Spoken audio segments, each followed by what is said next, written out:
Hello, this is Joseph Gillette Sr. with Venture Capital Cross, and today we're going to talk about the value of being quiet. So let's say you want to buy any of these companies you see up here on the screen. SpaceX, Innovacer, Jasper, and you send your order to buy to 3 different brokers. And each of those brokers asks a friend, or let's say 10 friends. Do you have any SpaceX? Do you have any Innovacer? Do you have any Jasper AI? Suddenly there are 30 buyers in the market. There's one seller. Those 30 buy orders go to that one seller and he thinks, oh wow, there's a lot of demand. I'm going to raise the price. And you end up outbidding yourself. That's just one complication. There are other complications where you can be negotiating against yourself. So let's say that you have $1 million and you want to buy. Seller has $1 million, but he's seeing 30 different orders. So he thinks he has 30 million in demand. Through an anonymous broker, or the broker is not anonymous to the seller, but it's anonymous to the market, he engages and suddenly that supply is locked to seller A, to buyer A.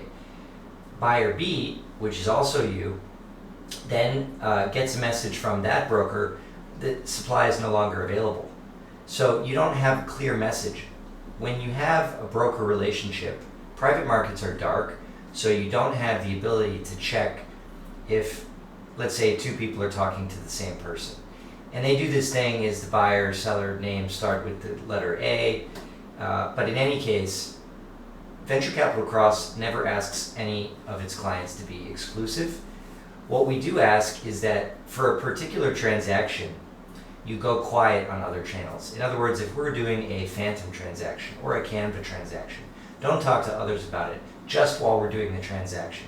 Then when the transaction is finished, you can feel free to tell all your brokers that you closed Canva or Phantom or whatever the name is. So what we're saying is exclusivity is not necessary. What's necessary is to be quiet, especially when there's a competitive situation or limited supply or a case where something is in high demand or some other variables that would create the situation where you want to stay quiet and be discreet. The other value of being quiet is when you're a broker, you can create noise in the market by spamming the market, for lack of a better word. Instead of reaching out to individual counterparties who you think might be interested, you just throw a bunch of messages out there and hope, spray and pray is the approach, and you hope that you'll get something back. And the problem with that approach is you don't necessarily have a good result, but you always create noise. So there's a lot of reasons you should be quiet and discreet in a market where the buyer and seller may not want to broadcast to the world that they're buying or selling, especially for corporate political reasons. For example, Microsoft may not want the market to know they're investing in Samsung or Apple, or they might not want the market to know that they're selling their stake in Samsung or Apple. Just yesterday, I was looking at the SEC filings. Berkshire Hathaway sold a bunch of Bank of America stock, and they're required to disclose that because the SEC requires it. But in private markets, you don't have that same kind of disclosure because it's a private, illiquid market. It's a different type of market. So a buyer or seller, especially, let's take another case. Let's say it's a celebrity. Let's say it's an A-list actor. It's Robert De Niro is buying Canva, let's say, or selling.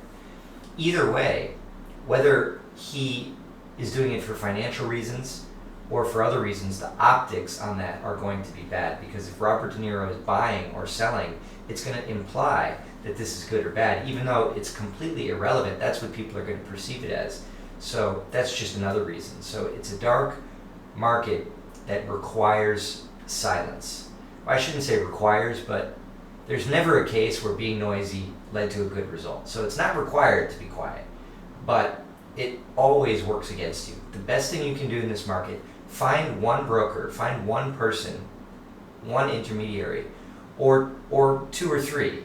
But on each transaction, just work with the one, because when you send your order out to 100 different places, it's just gonna work against you, because it's gonna waste time. Everyone knows it's the same, or you're gonna end up outbidding yourself. So that's the value of being quiet.